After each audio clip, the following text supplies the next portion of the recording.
ang gisulti ni Jesus karon sa atong ebanghelyo murag prangkahay na gyud ba, gaprangkahay na gyud sila og ang mga leader sa mga Hudiyo.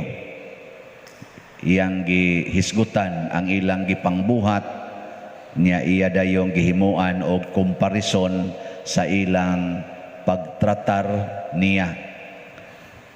Ang mga Hudiyo magtuon gid na sa Biblia katong sinulat ni Moises nga Biblia kanang naas Old Testament gikan sa Genesis ngadto sa Leviticus, Numbers ana. Magtuon gid na sila kung pwede memorizon mo nang ilang ipamutang silang bukton, ari silang agtang, ana silang mga haligi ang mga verses nga gusto nilang memorizon. Nya gamay pang bata ila na ginang tudluan aron gyud mahimong Dios nun. Pero si Jesus may matuod nga kanang tanan ninyong gitun-an wa man mo mutuo ana, inyo lang gitun-an. So lahi di ay ang knowledge, lahi sad ang faith. Ang kahibalo ug ang pagtuo usahay dili magka-uyon. Kamo unsa may inyo rong gipaningkamutan, kahibalo o pagtuo? Kanang inyong pagpa-eskwela sa inyong mga anak gikan sa asa na magsugod ang grade 1 o kinder? Ha? Nursery o kana? Gikan sa nursery ngadto gyud pagka degree holder. Unsa may inyong gipaningkamutan diha? Nga mulambo ang iyang kahibalo o mulambo ang iyang pagtuo? Kana bitang maghatag kog recollection usahay or misa ngadto sa mga educators, mga teachers, mga kana ba mga leader sa atong mga educational system ba. Ako din na silang pangutan-on. Kumusta man mo? Nituo pa mo Ginoo? Mga doctor in education, doctor of philosophy, doctor of unsa pa na diha. Na kung nituo pa mo Ginoo, tuo pa diroy. Ana.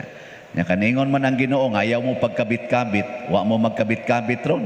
Duko lang sa naa say ginagmay pader. Ana ba? Wa mo ron mamakak, makak yapon pader. Wa mo ron mangwarta, ngwarta sad pader. Ana. Mubaos ra basad, ikaw pader nituo pa ka Ginoo. Nako tuo sige gani kog misa, insa wa nimo ihog sa bulsa ang kolekta. Ako huwag sa gamay. Ngano man na? Ngano ang atong kahibalo usahay babagman sa atong pagtuo? Mao na hitabo ni Kristo, ang mga tao nga nagsigig tuon, sigig panudlo bahin sa balaod sa Ginoo, maoy misalikway niya og musalikway sa iyang pagtulunan. Akamuron din sigihan man ni nakog balik-balik. Mudawat ba mo sa sugo sa Ginoo? Na initext na ko ato sa gabi gaprangkahay pud mi ato. Unin siya, Pader, ako Pader no, moingon jud ko nimo nga naningkamot jud kog sunod sa Ginoo. Pero Pader, na disturbo jud ko anang imong ingong pangural ba Pader, baka na bitang imong walis kural.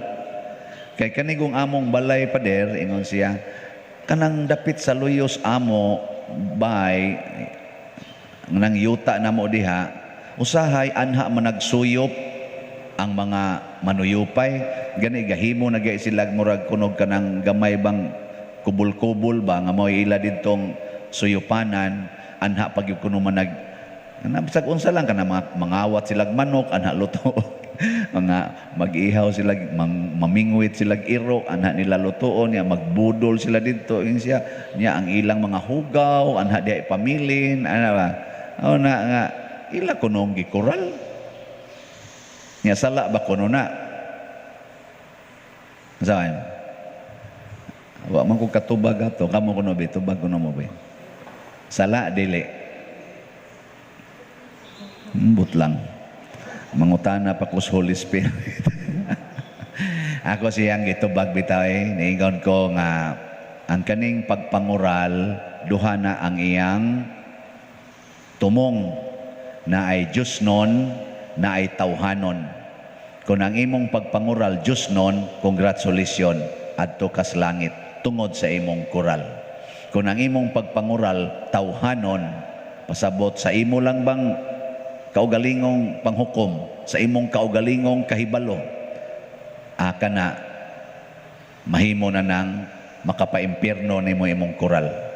Nya unsa may Diosnon nga pagpangural? Una, bunga sa gugma nimo sa imong isig katawo. Kana bang nahigugma kas imong isig katawo, mo nang gikural nimo ang maong lugar. Sama anang mga piniriso, gikural man ang ilang lugar kay nahigugma ta nila aron marehab sila. Mo nang gitawag na ang prisuhan unta og rehabilitation center. Gikural sila aron dili sila makapatuyang sa ilang yawanon nga mga buhat. Amo na makapalangit ng kurala.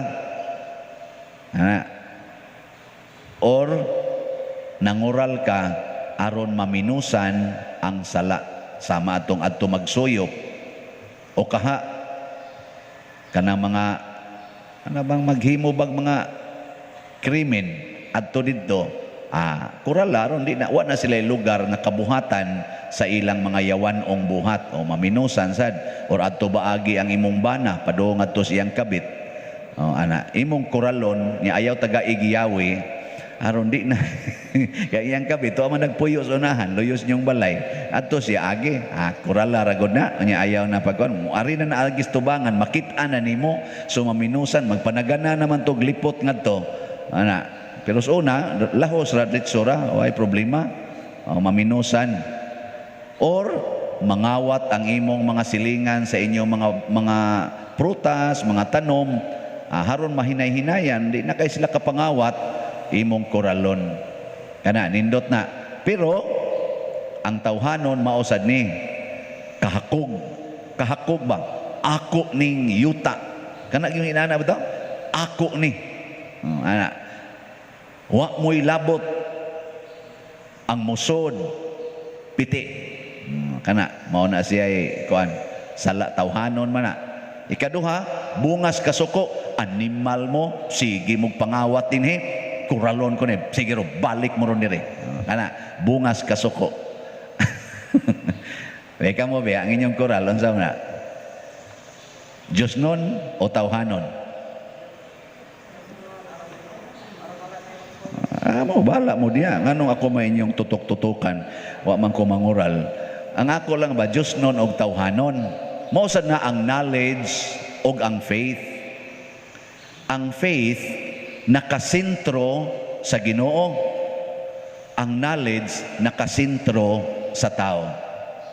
Kung ang ato ganing gibuhat karon para ra gyud sa atong tawhanon na kinabuhi kana bisag unsa pa ka kabuutan, bisag unsa pa ka kunuhay ka knowledgeable, unsa ka dignified, pero nakasentro ra gyud sa imong kaugalingong tawhanong kinabuhi, wa nay kapuslanan.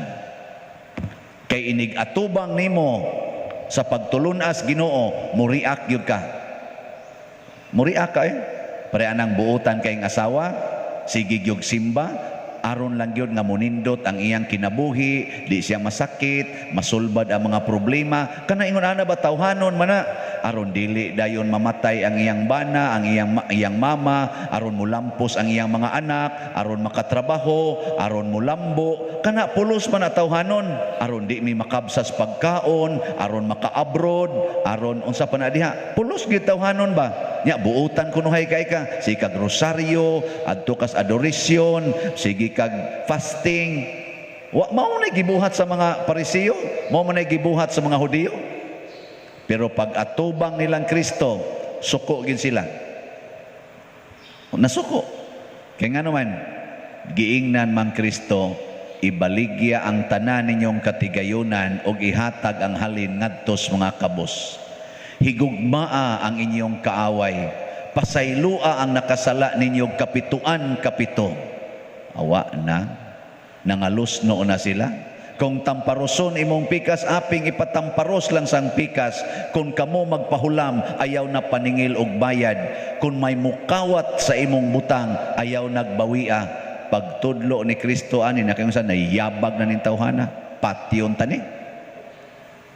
Nga naman, kining mga tudlo ni Kristo, mauni ang maggiya nato pagbiya aning kalibutana, pag-detach aning kalibutana, aron makasud ta sa gingharian sa Dios nga tuas langit.